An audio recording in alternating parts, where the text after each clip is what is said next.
Hey guys, this is Marissa and welcome back to my channel, The Budgeting Wife, where we talk about budgeting tips that will help you win with money. Today you probably noticed I have an extra guest in my videos, and this is Frances, and Frances is a stay-at-home mom, and so we are going to be doing a little Q&A about stay-at-home mom life. Yeah, so thank you for being here today, Frances. Thank you for having me. Yes. If you are not already subscribed to my channel, I'd love to have you as part of my YouTube family. You can scroll down and hit that subscribe button. And with that, let's get into it. So I just have a few questions to ask you and just like get to know more about being a stay-at-home mom and kind of what that process looked like for you to go from being a working wife to becoming a stay-at-home mom. Yeah. So if you just want to tell us a little bit about yourself and then how you got to be a stay-at-home mom. Yeah. I am Frances, obviously. I have a husband, his name is Michael, and we have a 1-year-old daughter. Awesome. And I've been staying home for 15 months now, almost 16 months. So, yeah, it's been an adjustment for sure, and it was a huge family decision. I mean, it's hard to make that financial adjustment, but it's been a really good year and a half that I've been able to stay home. So being a stay-at-home mom for the last 15 months, are you enjoying being a stay-at-home mom? And then like what is something that you love about it? Like what are the great things? And then what is maybe hard about being a stay-at-home mom? Yeah, I really like staying home. It's way different than working full-time, but it also is pretty similar in some ways. So, I mean, I'm definitely like, sometimes you count down the minutes to your lunch break. Well, I'm definitely counting down the minutes to nap time or like counting down the minutes till my husband gets home in that sense. So the days can still feel really long or redundant, which can happen in an office job as well. I think what I love about it is I've been there for all the major milestones, which a lot of those things do happen in the first year. And then something that surprised me was that we actually have more margin as a family because I can take care of a lot of things during the week that we normally would have taken care of on the weekends.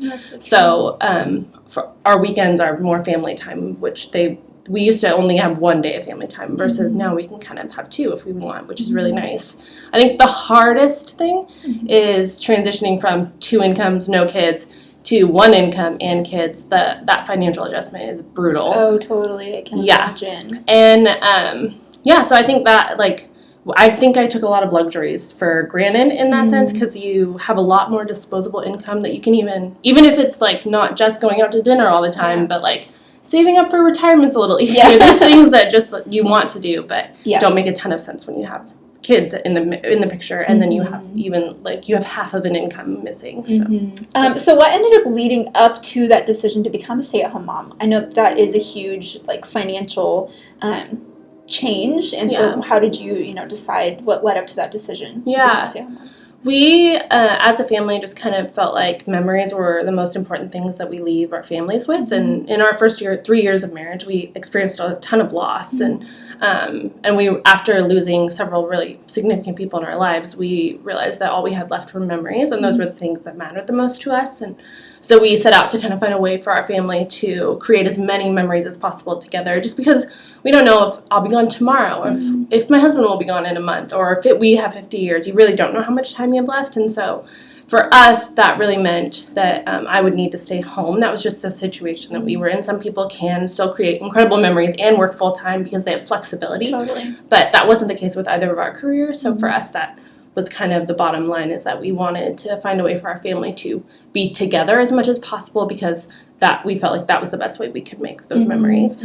And so kind of leading into that, how did finances play a part in your decision to become a stay-at-home mom? Yeah, this is a really hard one. I think when any family considers if they're going to have a stay-at-home parent, you have to weigh the costs in both directions of childcare or staying home. And for us, my paycheck just wasn't going to cover childcare, the costs in this area. Our area is just really expensive for good childcare.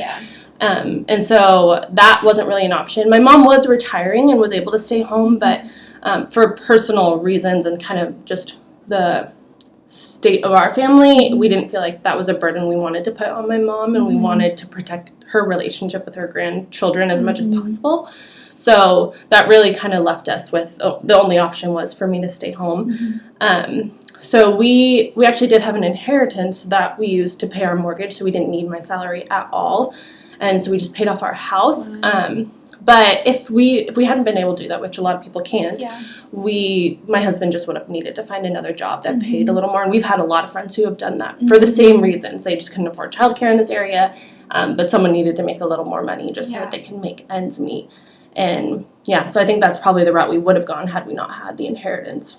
Totally. And that is a huge decision that so many people have to weigh between like, the cost of childcare and then like, looking at all of those scenarios of like part-time with childcare or like full-time with no childcare, like what that looks like. Right. So. And if you have family, then it's great because they can watch. But that can also, depending on how much burden you put on your family members, that can change the dynamic of relationships. Oh, totally. For everyone, really, not just the child and whatever family member. Yeah. And now hopefully you're able to get like a little free babysitting then from grandma for like date night. Yes, and, like, those kinds of things. And I feel like their relationship is a little better because then when they hang out, it's special and fun, and it's not like I have to hang out with you because mom can't be here today. Kind of a thing. Totally. So I know that something that a lot of women like struggle with when deciding to become a stay-at-home mom is the thought of putting their career on pause. And so how did that like impact you, or what are your thoughts on that?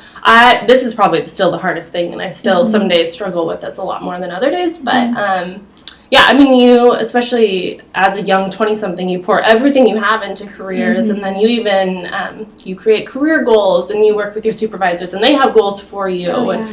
So I think the hardest thing was knowing all these goals that I had for myself and that people had for themselves, and then shutting the door on that, and knowing that door could stay closed forever. And I mean, in a lot of careers, that is the case, that if you shut that door, you basically stepped out of the ladder. So I think that's been super challenging. To us, it was worth the risk because, like I said, we had so many things happen in the first 3 years that we were together that some things just seem more valuable than others. And for me, that's really, I mean, the dream we have for our family is more valuable than the career goals that I had.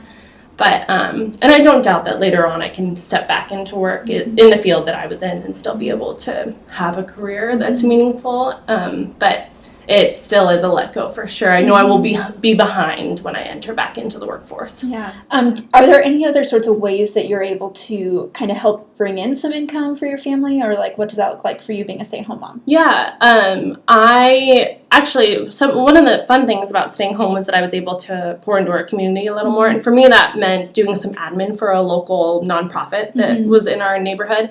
And that actually turned into, now I've been offered 10 hours a week that I get paid to continue to do what I was already doing, but now I'll actually be able to bring in some income. That's awesome. And I think I looked around a lot. I mean, there's a lot of ways you can bring in a little extra income. Totally. But this one was like one that I didn't really set out for, but I enjoyed. I thought the ministry was really valuable that I was going to start investing in. And then it turned into something bigger, which is great. So I think that is helpful because I still get to work from home and still be home as much as I want, or be flexible if my daughter's sick or whatever. But I still get to contribute a little bit more, which will help a lot because that adjustment, trying to like have just one income is pretty tough. So it'll be nice to add a little extra income to give us more options, I guess, financially. Well, that is all we have for today. Frances, thank you so much for coming by and doing this Q&A. And you guys, stay tuned. We are about to film another video about budgeting tips for stay-at-home moms, so you definitely don't want to miss that video. So don't forget to subscribe to my channel if you're not already subscribed, and give this video a thumbs up if you enjoy it. And I will look forward to seeing you in my next video. Bye, guys.